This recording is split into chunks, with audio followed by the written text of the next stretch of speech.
महाशिवरात्रि से जुड़ी हम कई कहानियां सुनते हैं। ये एक ऐसा अनोखा फेस्टिवल है जहां श्रद्धालु एक दिन पहले मिडनाइट से अपना फास्ट शुरू करते हैं। दिन भर उपवास करने के बाद संध्या वंदन के बाद सिर्फ अल्प आहार खाते हैं और रात भर जागरण करते हैं। इतना कठिन व्रत क्यों? भूखे रहना और रात भर जागना, ये कैसा फेस्टिवल सेलिब्रेशन है? आई एम श्योर ये डाउट कई लोगों के मन में आता होगा। तो इस वीडियो में मैं शिवरात्रि से जुड़े कुछ ऐसे साइंटिफिक रीजंस के बारे में बताने जा रही हूँ जो कॉमनली सबको पता नहीं होते। महाशिवरात्रि उस दिन का स्मृति कराता है जब भगवान शिव ने तांडव किया। क्रिएशन, प्रिजर्वेशन और डिस्ट्रक्शन का ब्रह्मांडीय नृत्य। यह नृत्य ब्रह्मांड के इटर्नल रिदम का प्रतीक है। ये अपोजिंग फोर्सेस के बीच बैलेंस को सिग्निफाई करता है। जन्म और मृत्यु, प्रकाश और अंधकार, सृष्टि और संहार। एक और मान्यता के अनुसार इस शुभ दिन भगवान शिव ने देवी पार्वती से विवाह किया। उनका संगम चित्त शुद्धि यानी शिव और प्रकृति यानी माँ पार्वती के बीच सुखद मिश्रण को रिप्रेजेंट करता है। ये विवाह मैस्कुलिन और फेमिनाइन एनर्जीज के कॉस्मिक यूनियन का प्रतीक है जो क्रिएशन और बैलेंस के लिए आवश्यक है। महाशिवरात्रि प्रकाश की अज्ञान और अंधकार पर विजय का सूचक है। हिंदू पौराणिक कथाओं के अनुसार भगवान शिव ने इस रात त्रिपुरासुर, जो अज्ञान और अहंकार का राक्षस, उसको पराजित किया था। एक और कहानी है अमृत मंथन से जुड़ी हुई। अमृत मंथन के दौरान जब हलाहल निकला तो वो इतना विषैला था कि वो पूरी सृष्टि का विनाश कर सकता था। जब शिवजी ने उस विष को पिया तो उनका गला नीला हो गया, जिसके बाद वो नीलकंठ कहलाए। ये थी कुछ स्टोरीज महाशिवरात्रि से रिलेटेड। अब जानते हैं इसके पीछे का साइंटिफिक रीजन कि हम उपवास और जागरण क्यों करते हैं। महाशिवरात्रि के दिन जागरण करने के स्पिरिचुअल और साइंटिफिक रीजंस है।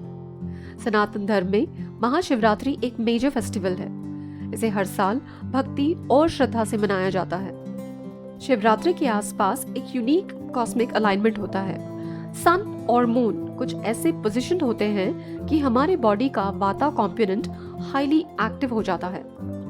आयुर्वेद में 3 दोषों का वर्णन किया गया है, वात, पित्त और कफा। इनमें से वाता हमारे बॉडी में मूवमेंट और एनर्जी फ्लो के लिए रिस्पॉन्सिबल होता है। वाता का इम्पैक्ट हमारी बॉडी में वेरियस लेवल्स पे होता है। फिजिकल लेवल पे ये हमारे नर्वस सिस्टम और बॉडीली मूवमेंट को कंट्रोल करता है। सेलुलर लेवल पे वाता हमारे सेल्स में न्यूट्रिएंट अब्जॉर्प्शन और सेल से वेस्ट रिमूवल में मदद करता है। और तीसरा है कारणा, जो हमारे ब्रेन की फंक्शनिंग जैसे मेमोरी रिट्रीवल और कॉज एंड इफेक्ट एनालिसिस में हेल्प करता है। वाता में किसी तरह का डिस्टर्बेंस हमारे बॉडी में लेथार्जी, मूड स्विंग्स और फॉरगेटफुलनेस जैसी प्रॉब्लम्स को बढ़ाता है। शायद आपने नोटिस किया होगा कि हर साल around this time of the year हमारी स्किन ज्यादा ड्राई होने लगती है, राइट? महाशिवरात्रि के दिन जागरण करने से ये हमारे बॉडी में वाता को बैलेंस करने में मदद करता है। वाता के नॉर्मल होने के बाद आपका बिहेवियर पॉजिटिव होता है, हैप्पीनेस और मेंटल क्लैरिटी बढ़ती है और प्रेजेंस ऑफ माइंड एनहांस होता है। हमारे बॉडी में वाता मूवमेंट को आसान बनाने के लिए ये जरूरी होता है कि हमारी मेन नाड़ीज ग्राउंड से परपेंडिकुलर रहे, और ये तभी पॉसिबल होगा जब हम सिटिंग या स्टैंडिंग पोजीशन में हो, ना कि जब हम ग्राउंड पे हॉरिजॉन्टली सो रहे हो। इसीलिए ये ट्रेडिशन है कि हम महाशिवरात्रि के दिन जागरण करते हैं। और अगर हम ह्यूमन काइंड के एवोल्यूशन के बारे में देखें तो हमारा ट्रू डेवलपमेंट या हमारे ब्रेन का डेवलपमेंट तभी हुआ था जब हमारा स्पाइन हॉरिजॉन्टल पोजीशन से वर्टिकल हुआ था। इसीलिए महाशिवरात्रि के पावन अवसर पर अपने स्पाइन को through out the night straight रखने के लिए जागरण का ट्रेडिशन बनाया गया।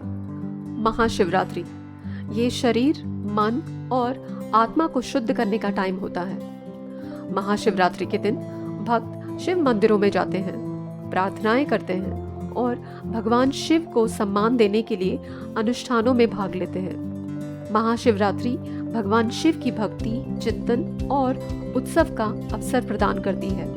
यह एक ऐसा समय है अपने धर्म से जुड़ने का, आशीर्वाद मांगने का और अवेकनिंग की ओर काम करने का।